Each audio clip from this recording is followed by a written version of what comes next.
Hi, so this is just an update video for everyone who took 2 minutes out of their day and decided to contribute to my endeavor for this trip.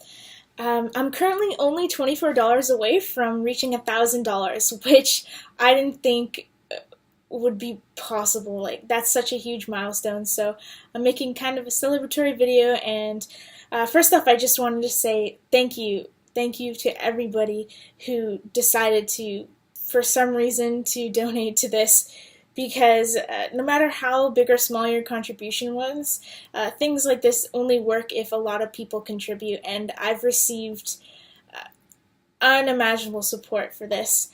Um, so I just wanted to go into a little bit more of why this trip means so much to me, and um, how you've helped make this almost a reality for me.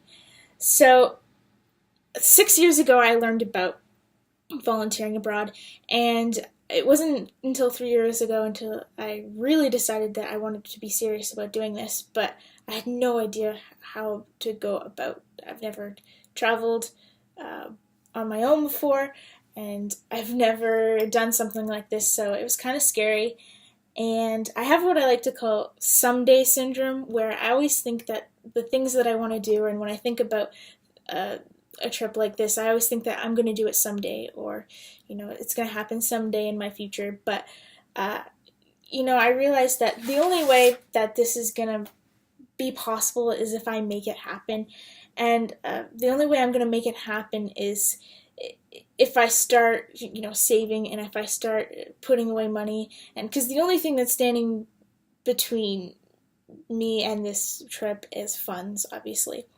And I have this amazing opportunity to, go to university, and I go to university in Toronto, so it has the highest living costs, uh, more so, I guess, than other universities, just because it's so expensive to be in the city. And so in starting university is like signing up to be broke for a very long time.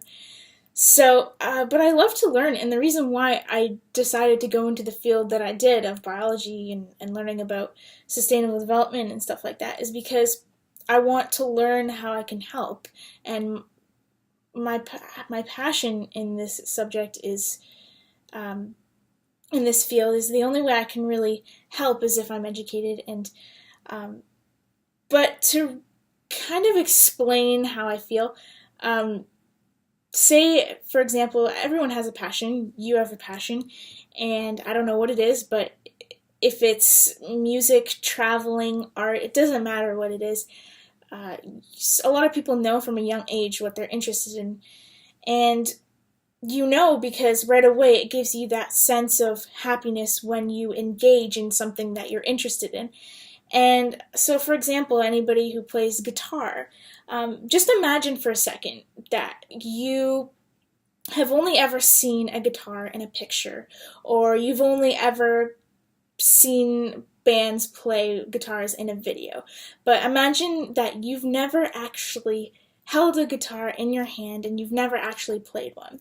Or for artists, for example, people who paint, say, just imagine for a second that you have only ever read about art and read about painting, but you've never actually held a paintbrush in your hand. You've never even seen a canvas before. I guess what I'm trying to say is, my dream right now, it seems like fiction. It seems like it doesn't exist because I've never seen it in real life. And it's amazing to me. I can't even imagine, it's hard to explain. I don't know. It's crazy to me that places and certain species of animals actually exist on this planet that I've been studying for a really long time, but I've never actually seen it in real life. And there's only so much I can learn from a book, and comes a point where I really want to get involved, and I really want to go out into the world and try and make a difference by actually being in the field. And that's what this trip means to me. It would be like making a fairy tale come true. So I just wanted to say thank you again to everybody, and that your support has made this almost become a reality for me. So I'm gonna continue fundraising, and obviously I'm contributing a lot of my own funds, but if I want to go in the next year, your support, it means everything. And so thank you, and I can't say thank you enough.